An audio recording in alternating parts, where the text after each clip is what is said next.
என்னடி கொஞ்சம் கொஞ்சமா குத்து மதிப்பா ஊத்துற? மொத்தமா குடிடி. இறக்கும்.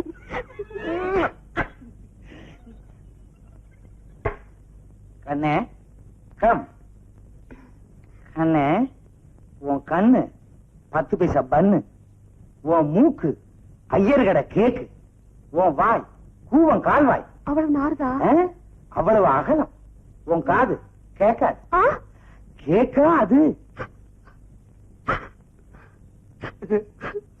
ஏண்டி அழுகிற? உன் கண்ணில் நீர் வழிந்தால் என் உதிரம் கொட்டுதடி. எதுக்கு அழுகிறேன்னா உங்க எதிர்காலத்தை நினைச்சுதாங்க அழுகிறேன். ஓஹோ, நம்ம பொண்ணு இப்படி ஊதாரித்தனமா தெரியுதே, காசை கண்டபடி செலவழிக்குதே, அதனால நம்ம பணம் எல்லாம் போய் நம்ம 2 பேரும் பிச்சை எடுத்துட்டு போவோம்னு நினைச்சு அழுகிறியா? ஆமாங்க. இப்ப என்ன